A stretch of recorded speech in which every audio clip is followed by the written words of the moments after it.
L'axe Ouagadougou-Bobo-Dioulasso, véritable colonne vertébrale de l'économie burkinabé, traverse aujourd'hui une phase historique de son évolution. Longtemps marquée par les dégradations cycliques de la RN1 et le calvaire saisonnier du pont de Hérédougou, cette route vit désormais au rythme d'une ambition renouvelée.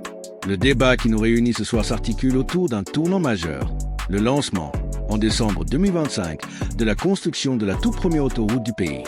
Ce projet titanesque de 332 km, porté par l'initiative présidentielle Face au Mébo, promet de relier les deux capitales en un temps record grâce à une infrastructure moderne de $2 times $4 voies. Pourtant, cette accélération des travaux soulève des questions essentielles.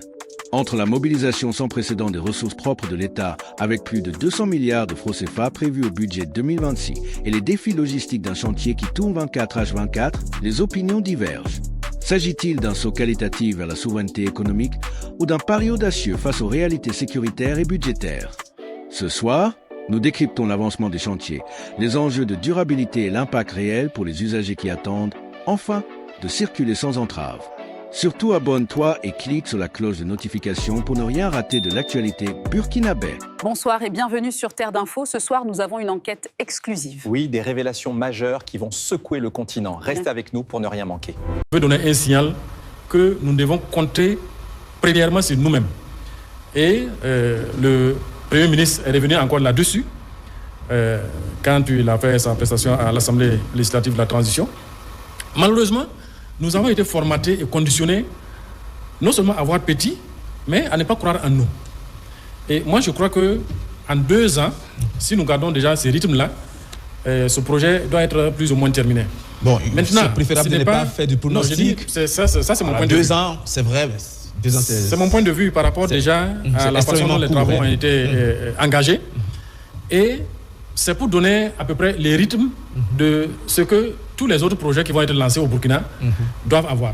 Et également, au niveau du ministère des serviteurs du peuple, il faudra que les gens aient à l'idée aient à l'esprit que désormais, les choses vont aller de façon accélérée.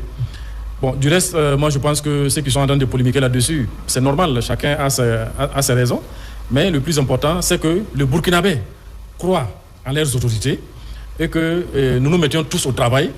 Et c'est le temps qui va donner maintenant raison et aux uns aux autres. Karim Diallo, il a dit tout à l'heure, Martin Savadogo, le déblayage, ce n'est qu'une toute petite partie de la réalisation de ce projet, mais quand même, en à peine 40 jours, là où certains spécialistes parlent d'un peu plus de 3 mois, en 1 mois, quelques jours, on a pu faire ces 232 km. Ça veut dire que le chantier, il va très vite et très rapidement. Oui, absolument. Par rapport à l'autoroute Ouagadougou-Bobo-Dioulasso, on doit pouvoir reconnaître que le rythme est assez satisfaisant. Et c'est même hors norme de ce qu'on avait l'habitude de constater au niveau donc, des différentes infrastructures de l'État. Je dois pouvoir effectivement avouer que l'autoroute Ouagadougou, c'est vraiment le symbole d'un Burkina Faso qui se construit dans l'adversité.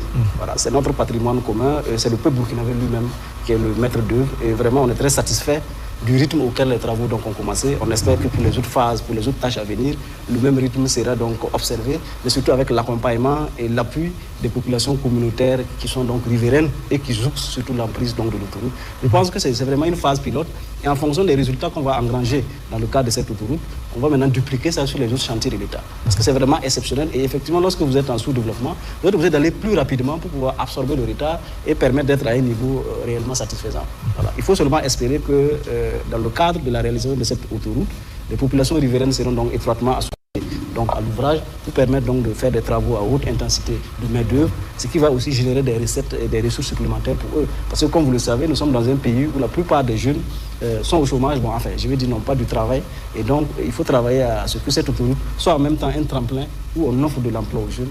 Et quand c'est comme ça, c'est vraiment tout le Burkina Faso qui en bénéficie. Voilà, il faut travailler aussi à faire en sorte que les localités donc, qui sont traversées par l'autoroute, qu'on prévoit donc des dispositifs pour que, parce qu'il y a des villages qui longent donc l'autoroute, il faut faire en sorte qu'à chaque étape, il y ait des sorties de pistes, ou bien comment ils appellent ça, voilà, pour pouvoir permettre aux populations de bénéficier pleinement de l'ouvrage. C'est vraiment une excellente initiative. Et quand c'est bon, vraiment, il faut saluer. Il faut que tout le peuple burkinabé puisse se mobiliser pour que cette autoroute-là, effectivement, voit le jour pour le bonheur de nos populations. Bon. Les propos du chef de l'État, ils sont clairs. Hein. Il est revenu sur l'ancien budget, 2 fois 2 voies, 1032 milliards de francs CFA à réaliser sur 10 années. C'est quand même, on est dans des sphères complètement hallucinantes. Oui, moi je crois que la question du délai et la question du budget, ce sont des débats de salon. Hein. En réalité, le plus important, c'est ce que le président du FASO a dit. Le lancement de ces vastes projets qui n'existent nulle part en Afrique à l'heure actuelle. Et non seulement c'est un défi pour le président du FASO, pour son gouvernement, pour le peuple burkinabé, et encore plus pour FASO Mebo, qui était créé pour d'abord l'embellissement des voies de la cité et ainsi de suite.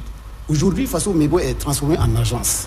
Ça veut dire quoi? Ça veut dire que ça prend toutes les aspirations du peuple burkinabé pour la réalisation de ces vastes projets-là, qui, à l'image des cités sous Thomas Sankara, vous savez, Thomas Sankara a réalisé sans coût, sans délai, près de 40 cités dans tous les chefs-lieux de province. Ça existe aujourd'hui, y compris les cités à Ouaga, cité en 1, en 2, en 3, en 4, sans délai, sans moyens. Il a mis à contribution le peuple burkinabé.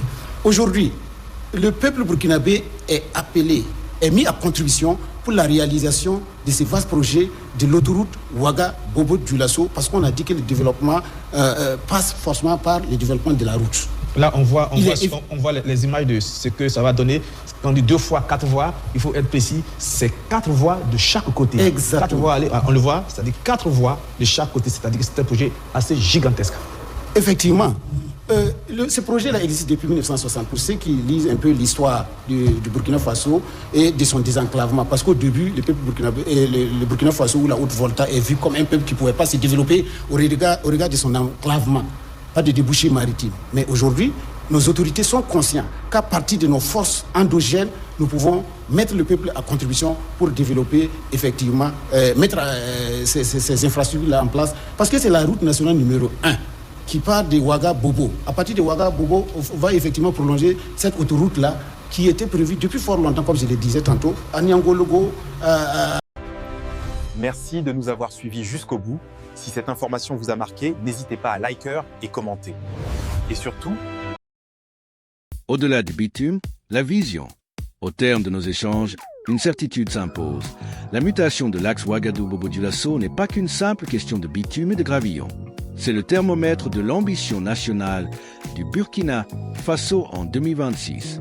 Nous avons vu ce soir que si la prouesse technique de l'autoroute $2 times $4 voie suscite l'admiration, les défis de la durabilité des infrastructures et de la transparence budgétaire restent au cœur des préoccupations citoyennes. La RN n'en est plus seulement un ruban de goudron, elle est devenue le laboratoire de la souveraineté économique où se testent le génie civil local et le financement se font propres. Le chantier est colossal, les attentes sont légitimes et la pression sur les délais est maximale. Mais au-delà des chiffres et des engins de terrassement, c'est la fluidité du commerce, la sécurité des voyageurs et le désenclavement de nos régions qui se jouent sur chaque kilomètre de ce tracé.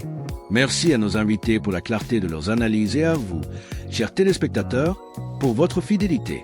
Le débat reste ouvert, car une route ne se termine jamais vraiment. Elle se vit, elle s'entretient et elle transporte l'avenir de tout un peuple. Bonne suite de programmes sur nos antennes et à très bientôt.